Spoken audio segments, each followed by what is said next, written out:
Well, good evening and welcome to the study of Zephaniah. We're right in the middle of the Jewish holiday of Passover. I say a Jewish holiday, it's a holiday that reveals God's plan of redemption. And so it's a holiday dedicated to the Redeemer, and therefore it's as much in some senses a Christian holiday as it would be considered a Jewish holiday. And this year I've been saying to people that in a sense the Passover story is like the undercoat, and the gospel is the top coat. So when you're decorating a room, if you want the paint to stick, you need to put the top coat on after the undercoat. So first comes this white paint that grips the wall, and then comes this shiny white paint that grips the undercoat. And it's both paints are white, but together they create something that couldn't happen on either part separate. And so I've been saying that Easter and Passover really, like, in many ways, are like an undercoat and a gloss top coat. You can't have one without the other, as they say. And that truth, in a sense, is similar, isn't it, to the truth that we've been learning in Zephaniah, that you can't have rescue without judgment. So just as in the story of the Passover, Egypt are judged, they experience God's judgment, and Israel are redeemed, they experience God's rescue. That theme is continually expounded in the prophets, every prophet that we look at, because the Exodus motif, or the Exodus picture, is the most commonly used picture, I would say, in the Bible as a whole.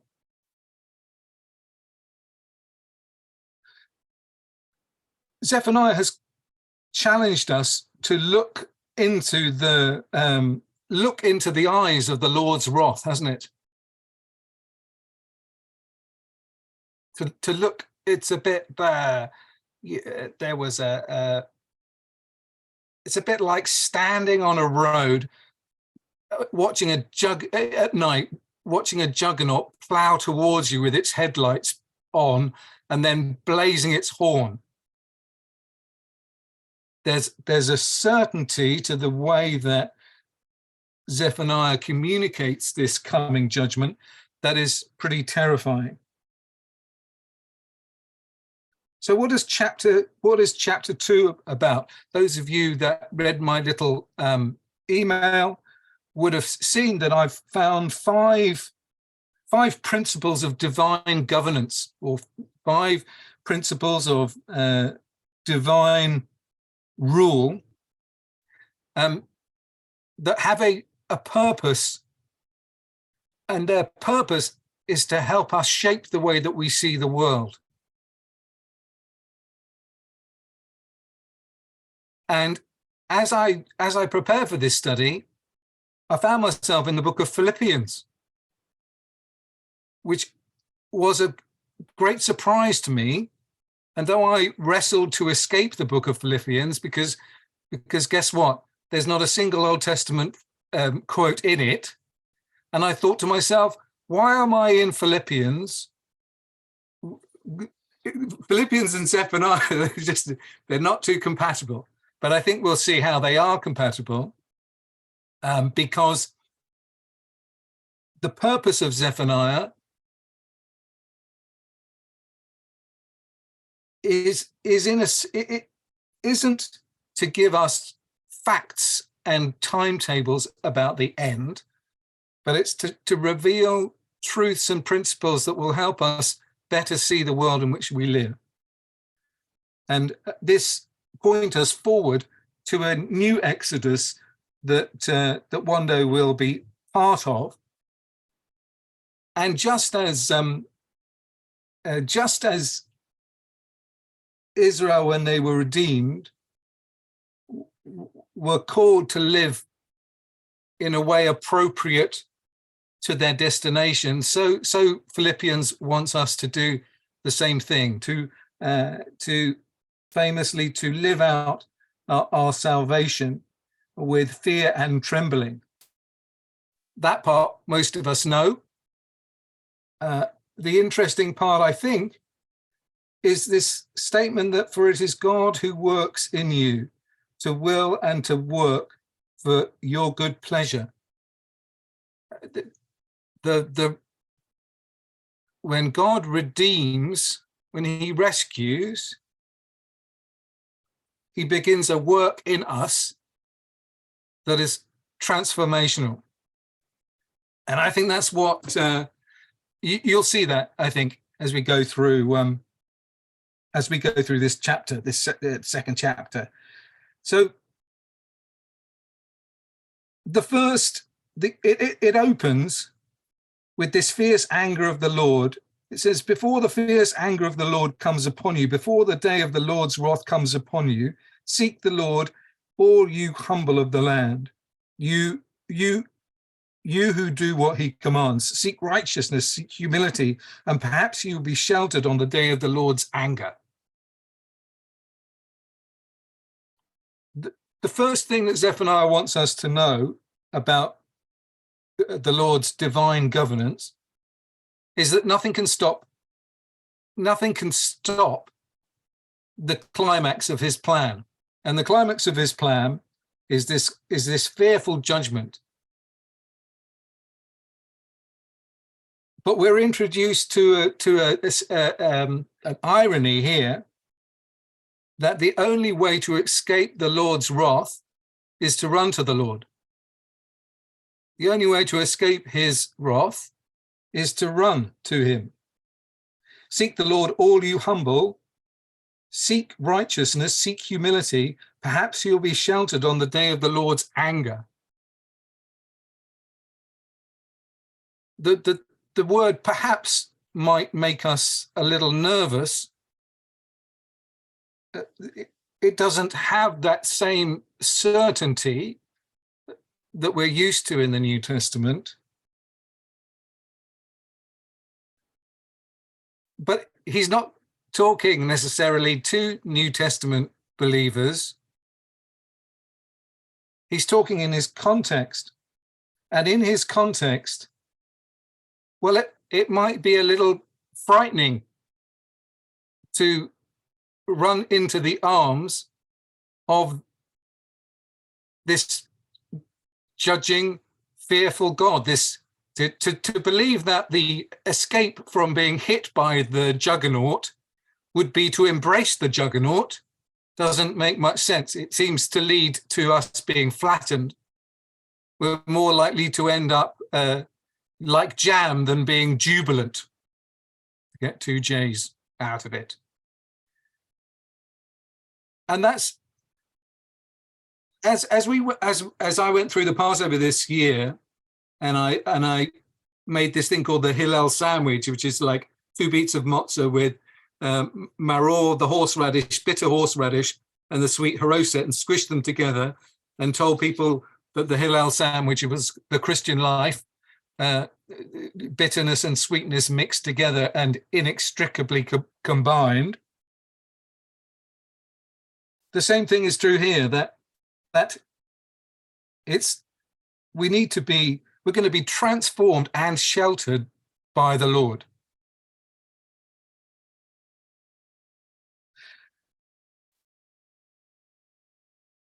And we're given very clear, simple commands. Everybody likes a clear and simple command, don't they? Because you can easily understand it because it's clear and simple. The challenge here is the clear and simple command is to have humility and to seek righteousness, which is a clear and simple command, but not something that in us that we can do. And Philippians wants to say that the only reason we can pursue it is because he who begins a good work in us will see it through to completion. and because it is God who works in us in order to see that completion through to its final climax. And again, once you start seeing this, the eschatological nature of the New Testament, you'll see that this divine climax is the thing that particularly, let's say, the book of Thessalonians, both books. Thessalonians are possibly Paul's first letter, the oldest and first letters written in the New Testament, and they are very eschatologically focused. They're very focused on this great day of the Lord. Maybe we'll get there, maybe we won't. But so we know that the certain thing that's going to happen is this divine plan. Then I want to sort of skim a little bit over the next sort of 4 sections. Verses 4 to 7 talk about Gaza being abandoned and Ashkelon being left in ruins. And then from 8 down, depending on how you read the text and which commentator you want to believe, everyone agrees that it's Moab and Ammon that you see, followed by Cush in verse 12, and then Assyria in verse 13. So Zephaniah has picked out 4 well-known characters in a story, like the four sons in the Passover ritual, or the 4 cups in the Passover ritual, or the 4 gospels, or I suppose the 4 wheels on the lorry, if I'm going to continue the lorry illustration.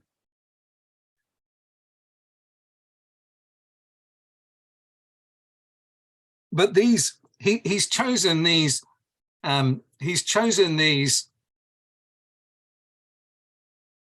actual countries, actual nations, actual people groups for what I would call a typological purpose. So yes, it's you'll notice when you read through the text that in some ways there's more theological information than battle strategy and military information. The Philistines were to the west. So if you imagine, I don't know, if you imagine standing in the middle of a field, some of you might have done orienteering at school. I don't know if they still do that, but if you stood in a field with a compass in your hand, the first thing you'd say is, okay, the west side, the west is going to be destroyed. It might look all wonderful, but that's going to be destroyed. And then the next thing you hear in verse 8 is that Moab and Ammon will be destroyed. Well, that's the east.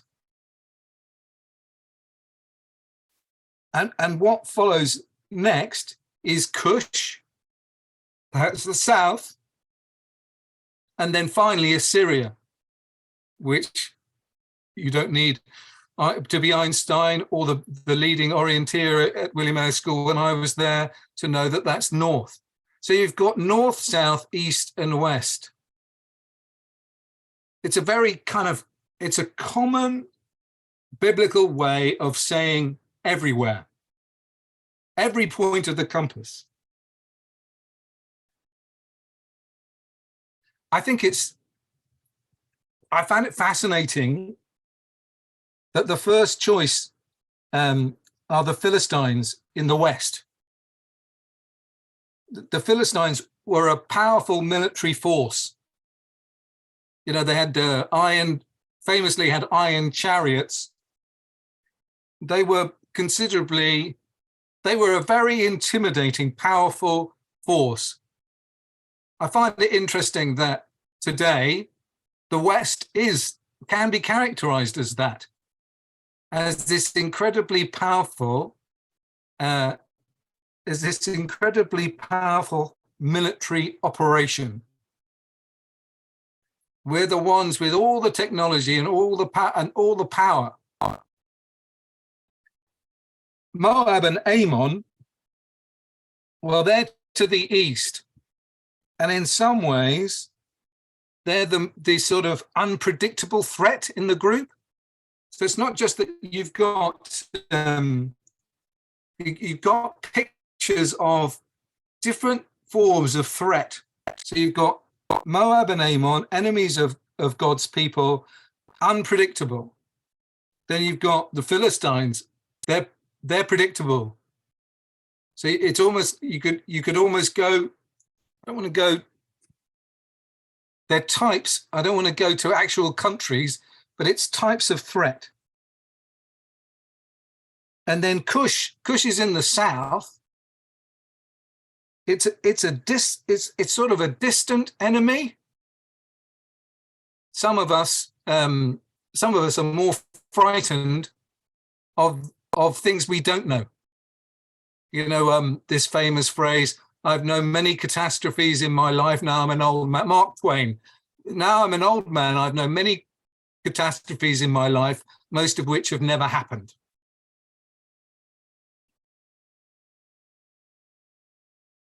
Cush is a distant enemy. You just don't know what they're up to.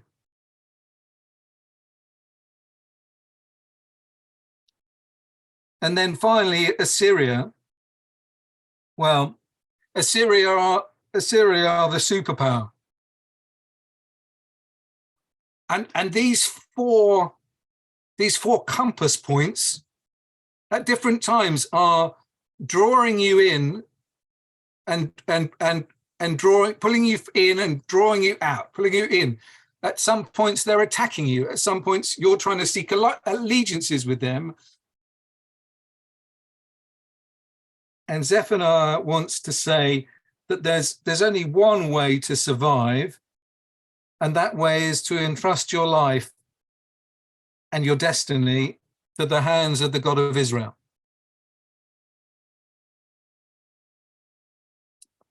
Here are all these superpowers, these impressive, intimidating, worldly powers. But look what Zephaniah tells us will happen to each one of them, whether they're the sophisticated West or the unpredictable East, the unknown superpower of the North, maybe like North Korea, maybe you can say that on recording without getting into trouble.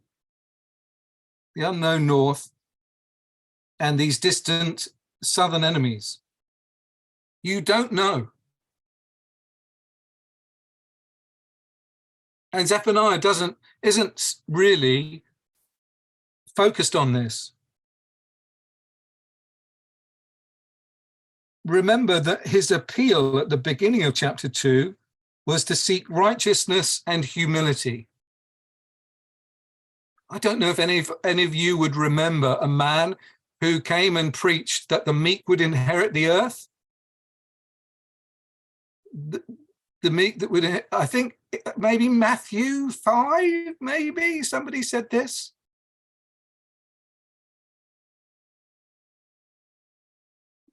In fact, his brother is quite famous for saying that God opposes the proud and gives grace to the humble. In his book, Jacob, Yaakov, James, whichever one you want to call it.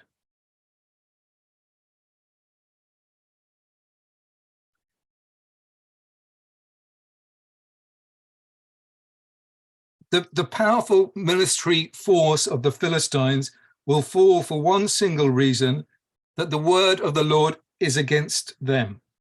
Verse 5. It's a terrifying thing to find yourself facing the unstoppable force of the creator of the universe. But in the midst of all this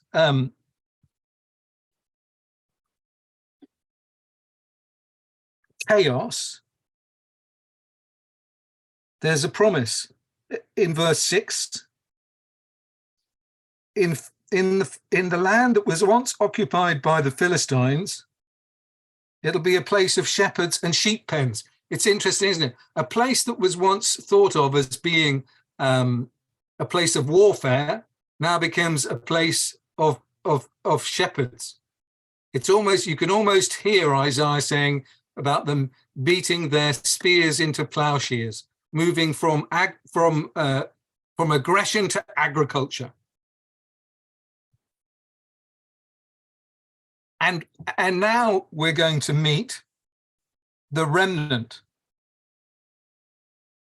So all these powers have been seeking all these powers, these kingdoms, these armies, these leaders. They've all been seeking to grasp and to control the world. But in the end, everything will belong to the remnant of the house of Judah. They'll lie down like just in the as in the Passover story, the people reclined because they were to symbolize the fact that they were set free. In the evening, you can lie down in peace in the house of your enemies because your enemies have been vanquished. I've been camping with my kids at times, and if I thought that there were iron chariots hurtling up and down the field outside the tent, I would not feel safe. But now I can feel safe in the world of Zephaniah, because the Lord will care for me and restore my fortunes. I don't know if you know, can you think of a story in the Bible where a man loses everything and then regains everything? This story of Job is a story of a humble man who sought righteousness. And the Lord cared for him and restored his fortunes. He's going to do the same for his remnant, and his remnant, we're his remnant, Jew and Gentile.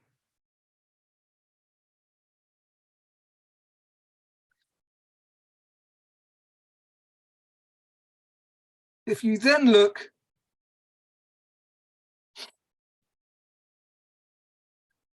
at the fate of Moab and Ammon, they become like Sodom and Gomorrah. Sodom and Gomorrah, they're the famous pictures of judgment, aren't they? Now Moab and Ammon join in that group of four.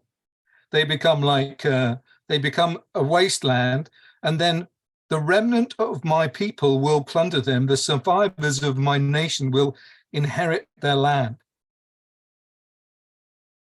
The story of Job, to me, mirrors this quite nicely, that despite all the chaos, the unforeseen, the terrible tragedy of the beginning, the terrible loss, by him keeping his focus on God's worldview, he is found just, and God restores him to something greater than he could have ever imagined. And Zephaniah is promising us something even greater than the restoration that you see in the book of Job.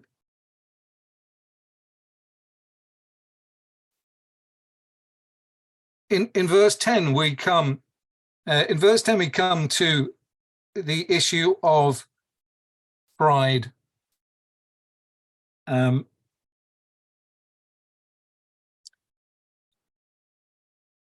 Each one of these adversaries falls on their own sword. Literally, Cush will be slain by his own sword, but in a sense, they all fall on their swords, like samurai, Japanese samurai, Suicide Samurai Squad. And the sword that they fall on seems to me to be this sort of pride. And we don't really, as conservative reform evangelicals or whatever you would like to call yourself, we tend to think that we don't tend to think about different levels of sin. But if you read through chapter 2, you can't help but see that it seems to be that pride is the downfall of these great, is their downfall. And that's a tremendous warning for us, isn't it? There's something in Philippians that is seeking to, Paul loves those people, loves that congregation, but he wants them to live as stars in a dark sky, holding out the word of life. He doesn't want our pride to lead to our judgment. And then in verse 11, the Lord will be awesome to them when he destroys all the gods of the land. The nations on every shore will worship him, everyone in its own land. This Zephaniah has a view of mission that is global, just as his judgment is global, that he'll sweep away everything from the face of the earth. He also wants to create a nations that worship the God of Abraham, Isaac, and Jacob in every country across that globe.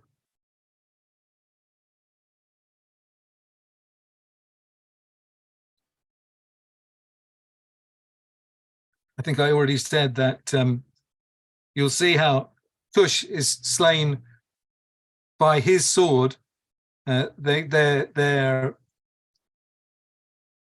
no escape for anyone in this. No people, no way to escape, because the wages of sin are death for every human being, with the notable exception of our Messiah.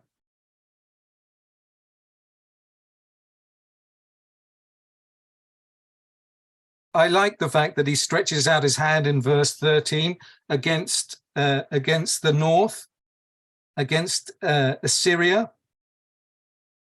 I like it because I think it's in a film called The Incredibles. It's a cartoon, but it doesn't really matter. You've all seen superhero films. You know, the guy puts out his hand and stops the train.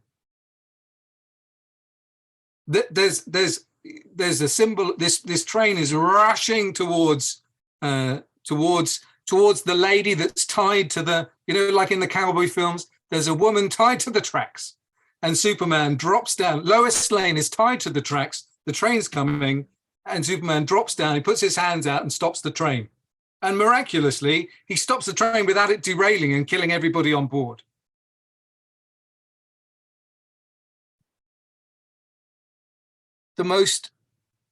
Coming back to Mark Twain's idea of this, our fear of things that never happen, these great disasters of our imagination. This evening, I just want to point to you and show you how powerful our God is. That with his hand, or even his fingertip, or even with a look, probably, he can still the most powerful superpower in the world.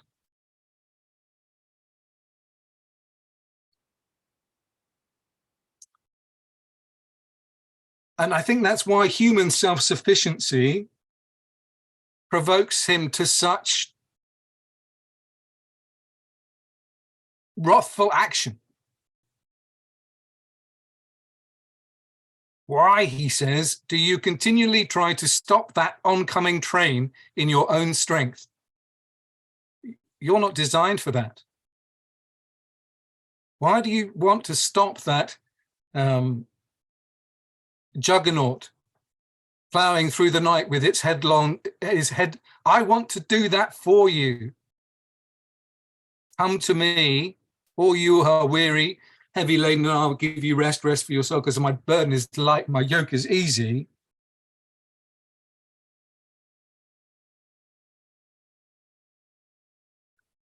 We all like sheep have gone astray. We're all a bit too much like Pharaoh. Instead of being humble, our hearts are being hardened.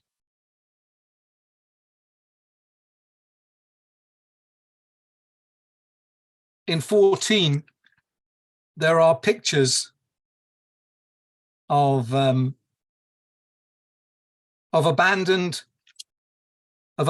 buildings, like an owl standing, screeching as it swings between columns that probably held up beautiful buildings. That animals are wandering in the heart of a metropolis that once bustled with commerce and human activity. I love the fact that it says their calls will echo through the windows, rubble will be in their doorways, the beams of cedar will be exposed. You know, when you see a building and all its windows have been blown out, that's the picture that you're seeing. A building maybe, and then the sound inside an abandoned building echoes. If you've ever, as a youth, found yourself in an abandoned building, there's a real echo. If a bit like a multi-story car park type of in the basement. The things that we thought would keep us safe will end up in this way. Beams of cedar being exposed. On Good Friday, my neighbours had a bonfire at the end of their garden. The fence caught fire and it set fire to their other neighbour's house. And we had 4 fire engines and a big high thingy-majingy squirting water. You can see into their house now because it burnt the side of their house off.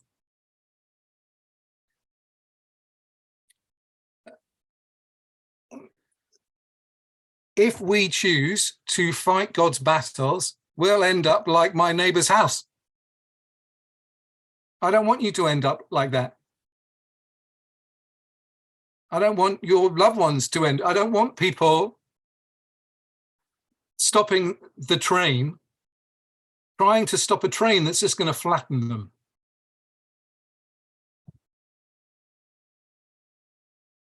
Look in verse 15, the carefree city that lived in safety. If Zephaniah was like a millennial, he would say safety, you know, with the funny little speech marks that some people do like that. He lived in safety. This city thought that they were the judge. And yet what they've become is a ruin that wild beasts wander around in. And people who pass by, my translation says scoff, but the Hebrew says whistle or hiss and shake their fists. It reminded me of the very opposite story of the people that sort of passed Yeshua, Jesus, on the cross and thought that what they saw was defeat, when in fact what they saw was victory.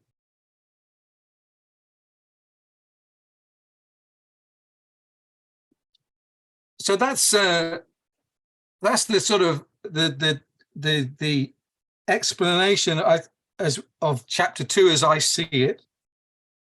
You can see that our God he's the Lord of human history. When he points us to these 4 compass points, he's saying, I've got this. I've got this, you haven't. And it seems like I'm often saying the same thing. And often when I give the Messiah in the Passover talks, I think to myself, at some point, I'm going to say, God is sovereign, God's in control. And people are going to roll their eyes and think, yeah, that's what you said last week, last year. And you know what? The actually opposite happens. People nod and think, yeah, thanks for reminding me. Thanks for reminding me. And that Zephaniah is doing that for us. So God's in control of human history. And the thing that you can't help but notice is that he never gives up on his people. That his plan for Israel is the cornerstone of his work. You know, we talk about Jesus being the cornerstone and the capstone, don't we? But Jesus is the perfect Israel and is therefore, it's equally true that Israel are his cornerstone and his capstone. They're the cornerstone and the capstone of his grace. And they're the cornerstone and the capstone of his grace because he's chosen a people that he knew would be unfaithful. He chose Paul because he was the worst of sinners. He's chosen us because we're the worst of sinners. And he wants the world to see that he'll begin a work in us, that he'll see through to completion, because it's he who works in us.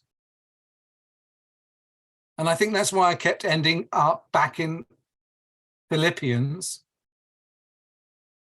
even though it doesn't quote the Old Testament, because it's constantly saying that, and it's constantly pointing you to the Messiah. It uses the word Jesus the Messiah, I think 35, 36 times more than anywhere else. It talks about the day of the Lord more than anything else. And more than anything else, it encourages us to rejoice.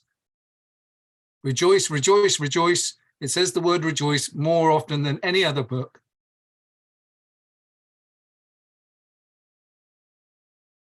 Zephaniah chapter 2 is trying to get us to rejoice because he's saying, I'll stop the train. One day I'll stop the train. One day you will be free from your besetting sins. One day you will love the Lord your God with all your heart, with all your strength, and with your soul. And it seems to me quite mind-blowing that way back in Deuteronomy 29, well, in fact, it's Deuteronomy 29 and 30, the secret 29:29, the secret things belong to the Lord our God, but the things that reveal to us and our children are forever, so that we may follow the words of his law. And then in 30 verse 6, the Lord your God will circumcise your hearts and the hearts of your descendants, so that you may love him with all your heart and with all your soul and live. You will again obey the Lord and follow all his commands I'm giving you today. He says, it's not difficult what I'm commanding you, as if it's beyond your reach, but today choose life, choose prosperity over death and destruction. It's the same message from all the way through. Lift our eyes to the story of this gospel, lift our eyes to the story of true life, because he's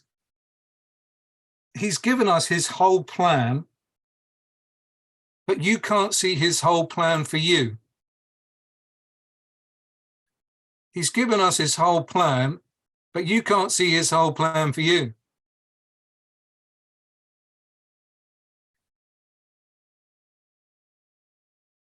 Because we aren't the Superman that comes down to rescue Lois Lane from the train tracks. He literally came down and did that. He wants us to sit back and to work out our salvation with fear and trembling. See the wonders, the amazing things that he's doing out of his grace and his love,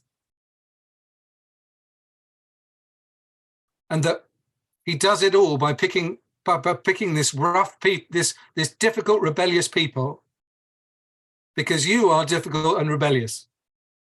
I am difficult and rebellious. Just ask my wife. Because his love isn't like our love, and his ways are not our ways, thoughts are not our thoughts, as you know. He's the only one that can cast your sin as far as the east is from the west. Because he's the only true source of love. You know, Catherine and Ronnie may think that they found, that they were the two halves of the perfect piece.